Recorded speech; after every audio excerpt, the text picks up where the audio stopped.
extremely proud with the high level of professionalism displayed by USC, as this was the first time that we actually partnered with them to organize this orientation, and we're looking forward to such future collaborations.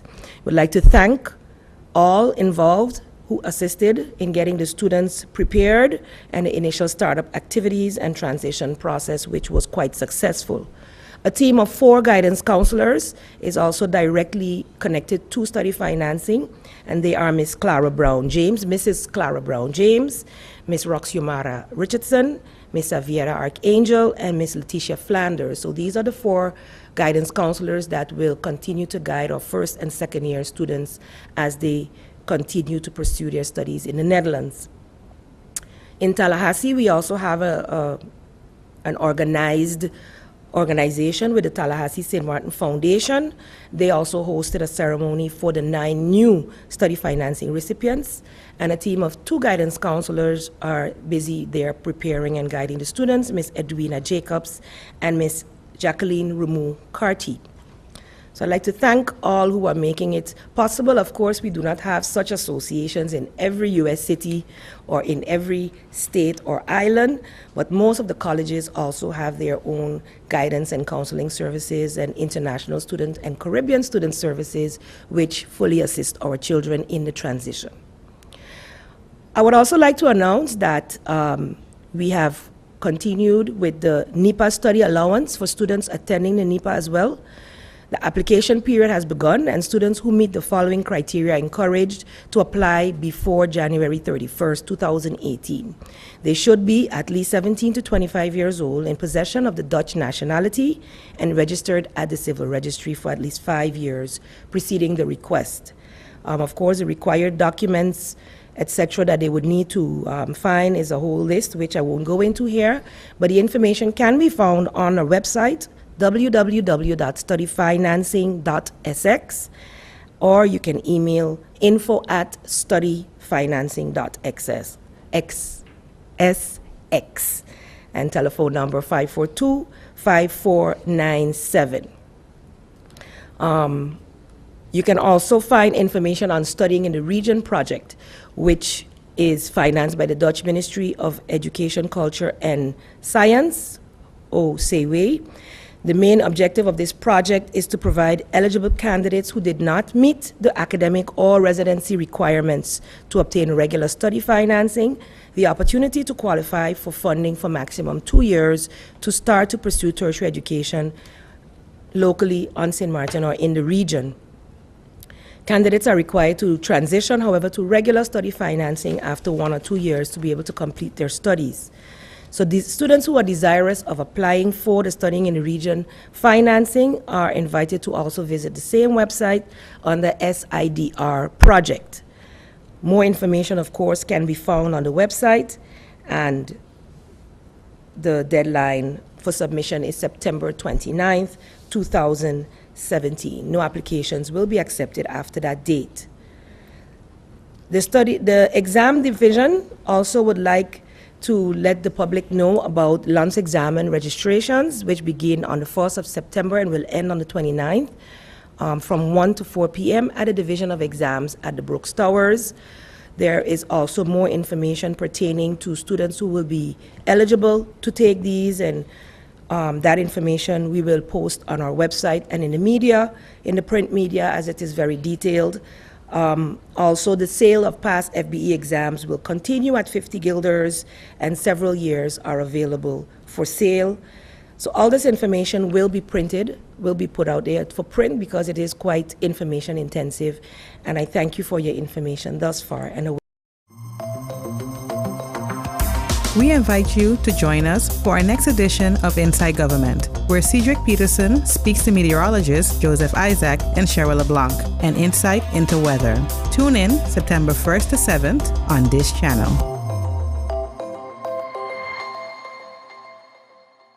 Marsha, colleagues, ministers, good morning, members of the media present, and viewers and listeners at home. It is a pleasure to be back and to be here with you. There are some short announcements I would like to make.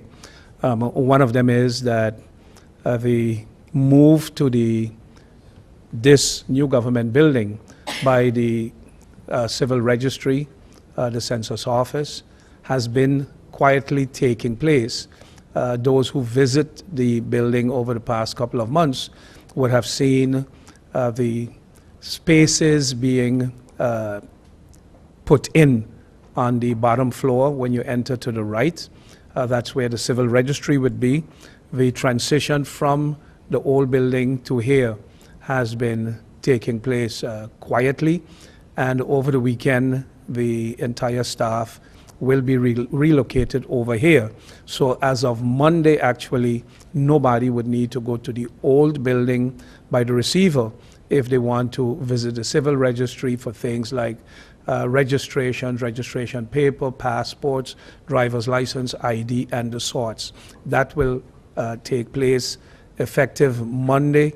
Actually, we will have the soft opening, so to speak, at 8:30 in the morning, when we will give off one of the first documents. Initially, they will continue operating as usual, where people walk in, but already they have started putting the process in place where you request your document, whether online or by phone, and when the document is completed, they will send you a message to tell you just come pay and pick it up.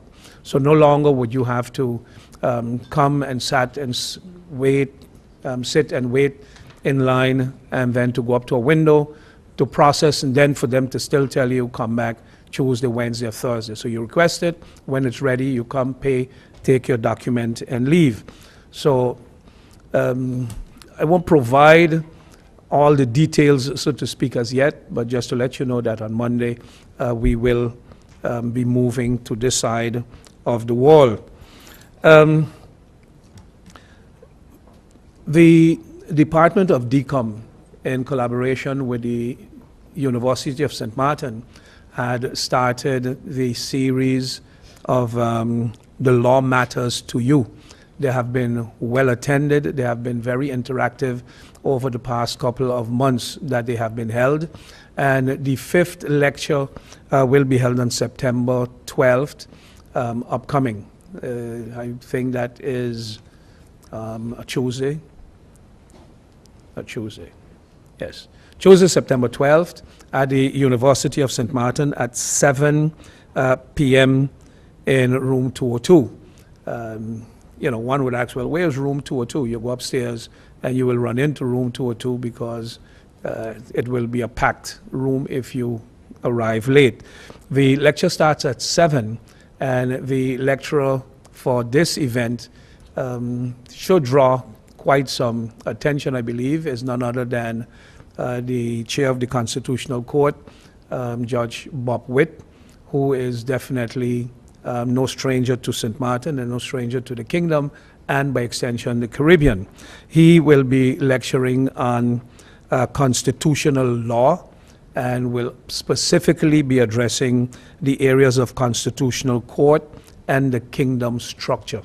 I think it's important for people to come out and listen, and if you can't come out and listen because you're working, but at least then follow it on DECOM radio station and one of our rebroadcasts after, because it is interesting, particularly on the issue of the structure of the kingdom.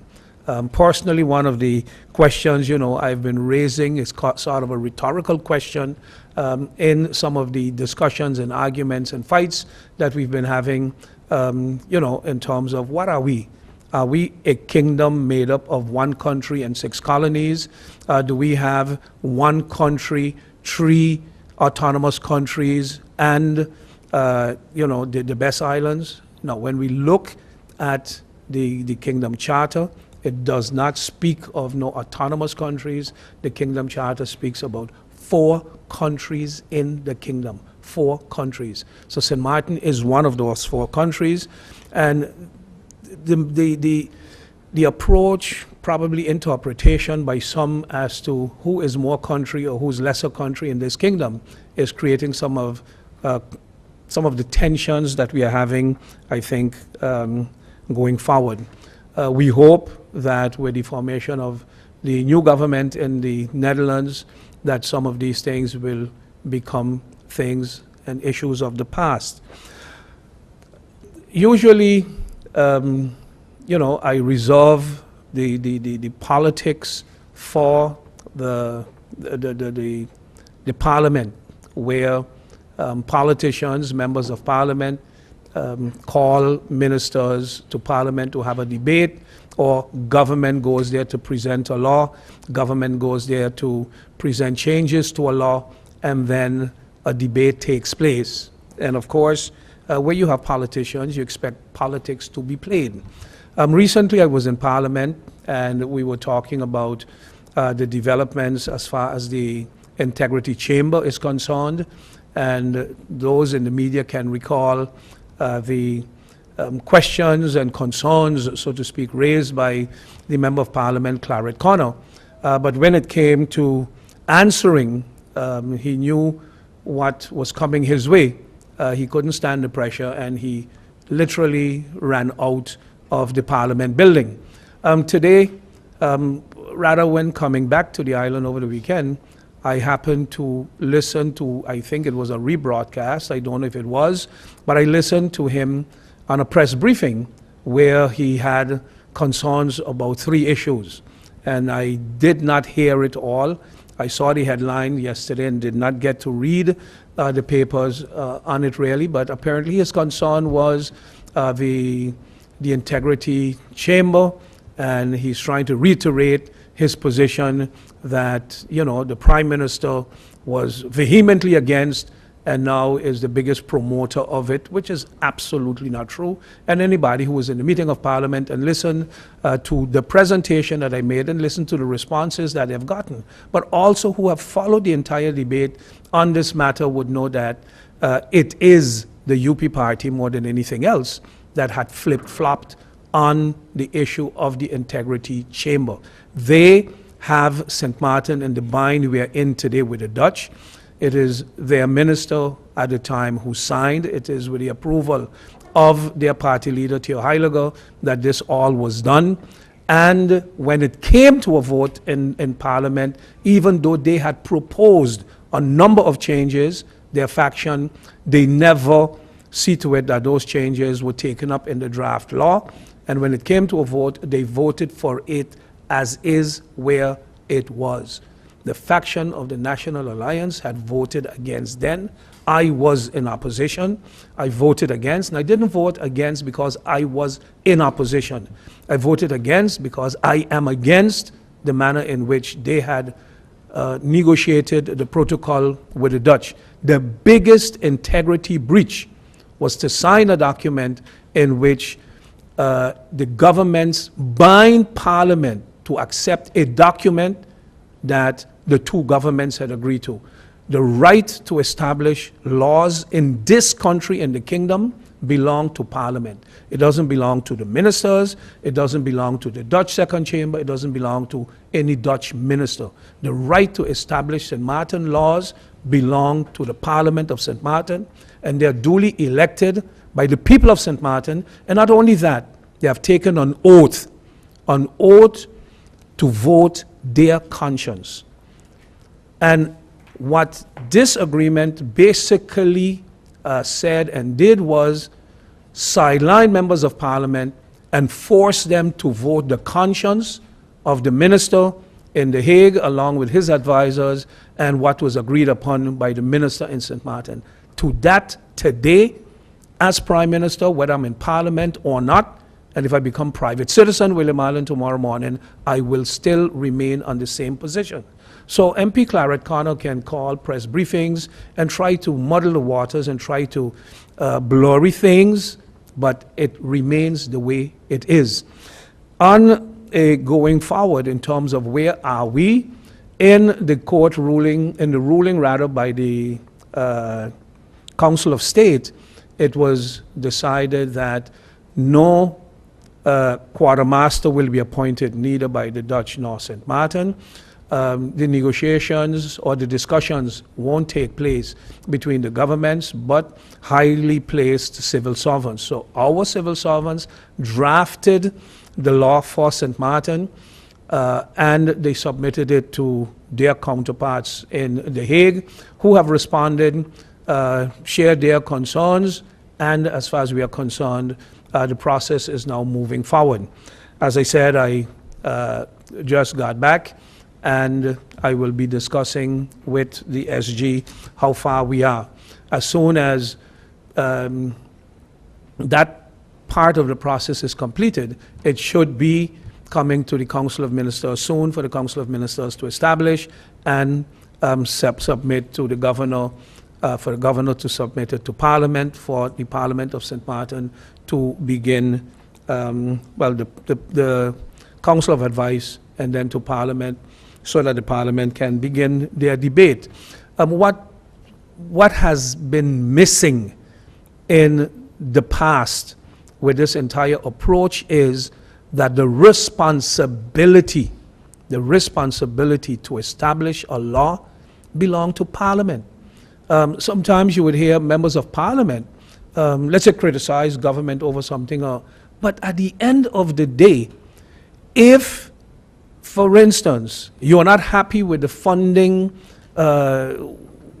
the police is getting, or education is getting, or the amount of money we are spending on public health or education, or whatever it is, in the end, the responsibility lies with Parliament, because then Parliament can call the minister, can call government, and say, in your budget, you only allocate 100,000 for XYZ. We want that amended, and we want it to be 300,000. And then government would have to adjust. Government would have to adjust, or they would have to indicate, cut it from, let's say, Parlatino budget, or cut it from the subsidy budget, or cut it from this budget, cut it from whatever budget, or government makes the proposals and then say, yes, we agree or we don't agree. But in the end, it is Parliament who decides. And in this case as well, if we have to establish an integrity chamber, you cannot tell members of Parliament who have taken an oath to vote their conscience as to what is right or not right for St. Martin, that they cannot make changes to the integrity chamber draft law, or they cannot vote against it, because if they vote against it, what? They're voting against somebody in The Hague's conscience. They have taken an oath to vote their conscience. And now, if there's a process in place whereby, because members of Parliament, or because the St. Martin Parliament did not agree to something, that now at kingdom level something else is going to kick in, and that is where the debate then becomes interesting. Because if we just roll over, like the UP did in 2015, and accept what the Dutch has imposed on them, then the question is, when will it stop? Because tomorrow, if they get away with this, then they're going to tell St. Martin, we don't like your subsidy ordinance. We have drafted one, take it to Parliament and establish it as we have prescribed. And if you don't, we are coming after you. We don't like your ordinance, your traffic ordinance. This is the way it has to be. And if you don't, we are coming after you. And so it will continue. So my response basically to the whole charade and politicking by the MP, rise to the level, admit that you committed fraud, so to speak, against the people of St. Martin by voting not your conscience, but the conscience of the Dutch, and don't try to make the government look bad because now the process is ongoing based on decisions that they had taken. One of the other things that he seemingly was making a lot of noise about, and he has renamed the Pearl of China into the Pearl for China. Again, as opposition, some people do not know their responsibilities as opposition, or don't know how to behave as opposition, or don't know how to play the role of opposition. But there's this whole attitude of scaring people. Ooh, the zombies are coming for you. This should not be applied in the 24th century. And definitely not, I did not expect it from somebody like MP Claret Connor, who was the director over at the Chamber. What is so ridiculous about this whole thing is, rather than embracing the new opportunities that will be created, rather than somebody who was the director of the Chamber of Commerce, here are business opportunities coming to St. Martin, being created by investors, rather than educating your people, informing your people, opening their eyes as to the potential business opportunities that they will derive from it. All of a sudden he becomes the protector of ACE and Koiman because, oh, the Chinese are going to take away their business. You know what is interesting? If we go down, let's say, memory lane, and we go down the history of St. Martin, who owned utilities? The Watty family, local. Who owned Caribbean Lumber? The Vlon family, locals. Who owned Ben & Sons? Ben Vlon and his family, locals. Who owned Repco? The Mingos, locals. Who owned, I forgot the other one, there were the Williams, local family. All local families. All local families. Now, what were those pearls that came over and wiped out all of the local families, taking them all out of the hardware business? I'm not here bashing others, but it is so hypocritical when one comes to make it now sound as if Pearl of China comes here and the China, every iota practically sold on this island, the Caribbean and in the United States, when you look at it, made in China. I am not the one who have started it. I did not promote it. And we are not, the Pearl of China is not to come here to take over ACE or take over Koiman or to take over Grand Marché or to take over. What it is, the Chinese want to establish on St. Martin because of our geographic location, which we continue to promote every time we go somewhere. We talk about the great location that St. Martin has. We are dead center in the northeastern Caribbean. We are close to the Caribbean. We are close to South America, Central America. We are close to the United States. We have daily connections to Europe, to Latin America, to all over the place. So by establishing the Pearl of China, not the Pearl of China, by establishing a China Caribbean hub to do business with the wider Caribbean, the apartments that they are building are to house the executives of the executive offices of the different Chinese companies who are already doing business, not only with St. Martin, with the entire Caribbean, with the entire Latin America, with the United States. If you go in Walmart and Kmart and all of them, search where the products have been made in China. But the opportunities that now come is that if someone, for instance, who is a tile manufacturer in China, when they come here, it is not to sell tiles to the contractor in St. Martin. It is to showcase to the entire Latin America, to showcase to the businesses in Santo Domingo, Haiti, Trinidad, Jamaica, Cayman Islands, Barbados. All of them would then be coming to St. Martin at a trade show to see what it is, the latest products they have to offer here. If it is technology, the technology companies would come here to showcase to the entire Caribbean, not to try and sell 5 cameras on Front Street and you know, to this kind of scaremongering that the MP has embarked upon. Interestingly, we are going to the UN Ministerial Week in the week of the September 16th to the 23rd. Where is the UN located? In New York City. That week, because all the prime ministers and presidents of all UN affiliated countries are coming to that UN Ministerial Week, guess what? New York would be under a lockdown because of the site security. Certain roads will be closed off, but get what? The price of hotels will go from, instead of $200 or $300 per night for that hotel room, nothing changes, They might not even put in a flower or a rose or a bottle of wine in the room, but the price goes up to $700 and $800 per night for the room. Who are going to benefit? The hoteliers. Who are going to benefit? The restaurants. Who are going to benefit? The car service that is going to provide car service to the ministers, the prime ministers, the presidents of the different countries and their delegations who will be moving to and fro to the different events. So think fast forward, not fast forward, but think forward. And thinking forward may be difficult for the MP, but envision yourself where there is a trade show for Toshiba, there is a trade show for whatever brand, and business executives from the entire Caribbean, business executives from the entire Latin America and Central America, and probably business executives from the Florida area will be coming to St. Martin for this trade show. So the business opportunities, right now, some people, all they can see are cruise ships and maybe the rainforest, and who can provide transportation from the cruise ships to the rainforest, okay?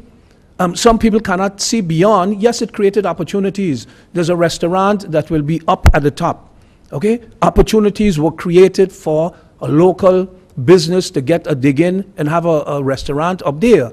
But here it is not about one family, it is not about one opportunity. It is about opportunities for new entrepreneurs, for new people to get into new businesses, for restaurants to offer their services, for florists to offer their services. Maybe, who knows, somebody can start a tuxedo rental if they're going to be events. We do not know. And rather than looking into what the possibilities, what opportunities will be created, a member of parliament who used to be the director of the Chamber of Commerce is out there telling me, oh boy, don't embrace the Pearl of China because that thing ain't no good.